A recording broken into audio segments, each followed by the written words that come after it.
everyone, I am here to share the books that I read in February of 2020. These are the biblical fiction books that I read. Normally I would actually have the books out to show you the covers and a little bit about them, but surprisingly these were pretty much all library books that I actually read this month. So the first one was The Centurions Wife. The reason I actually read this one is because I am in a Goodreads group, and one lady needed a book reading buddy, and she was reading this one. So I decided, well, I'll try this out since it's biblical fiction. It's actually really good. It's based in the New Testament, and it's right after Jesus has risen from the dead.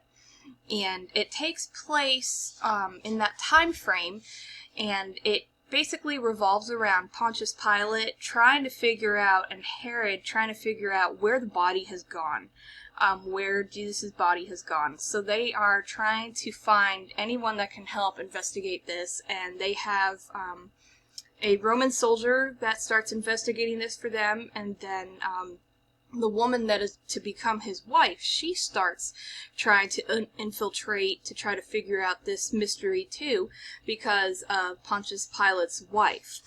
So they both come to the same conclusion, obviously, at the very end of the book, and I love how they were able to figure this out together and all of the information that they were able to find. It was a really neat book. And I liked how it gave that perspective, because I've never heard of a book written about this sort of story for biblical fiction before. So this was The Centurion's Wife. The next one I read was A Lineage of Grace by Francine Rivers.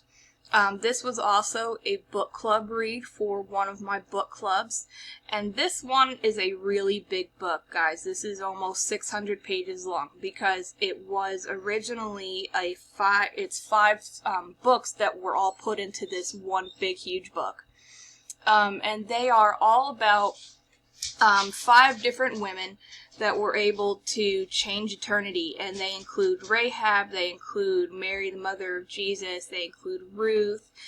And it tells stories from their perspectives and how they eventually were able to have the line of Jesus.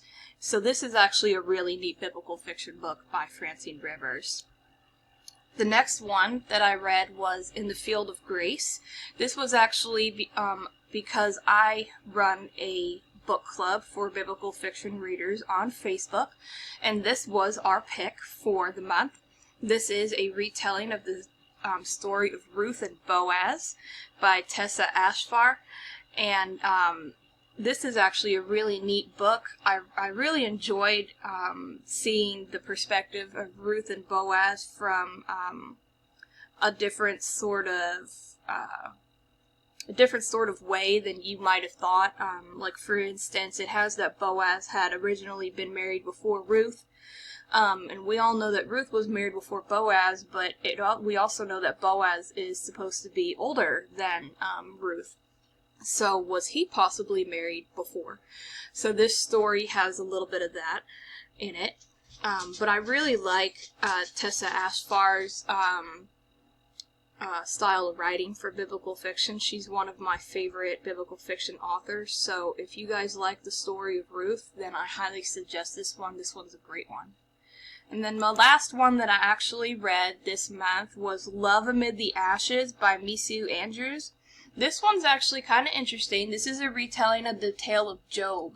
And when you think of Job, you don't usually think of romance at all. You pretty much think of sadness and tragedy until the very end, when God blesses him again, like tenfold, and he gets everything back that he had lost.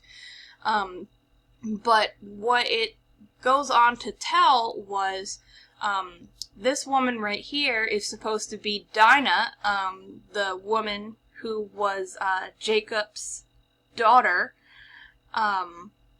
who was defiled in the Old Testament in Genesis, and her brothers had taken vengeance for her.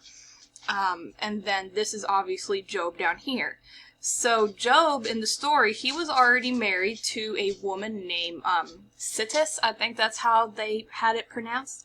And they already had all their children, and they had been married for 40 years, and then all of this tragedy struck Job.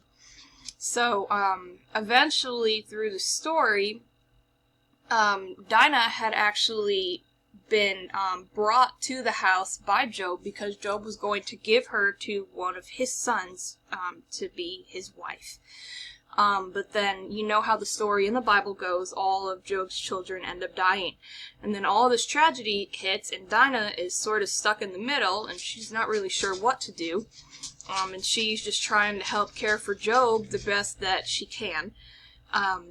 But eventually, Job's wife, Sittis, dies in the book, and they are given a second chance for Job and then Dinah. And Dinah is given her second chance after what had happened to her in Genesis. So that's actually an interesting storyline. I had actually never thought of Job possibly having a second wife, and that the first one had passed away. It doesn't say, as far as I know in the Bible, that his wife also passed away. I know the children did, but I don't know if the wife did or not. But as for the research that went into this book, if you read the acknowledgments and the author's notes in the back, there is a lot of research that went into this book, because Job did take place during, not during the timeline of where you would see it in the King James Version of the Bible, where I think it's usually around the book of Psalms or anything. It's not nearly anywhere near there because it's only a few generations after Jacob and Esau. So he's actually pretty close to the beginning. So it could have made sense that he could have married Dinah in that part of the Bible as well. So overall, I was really impressed with all 4 of these books that I read for February. And I hope that you guys enjoyed my reviews for them.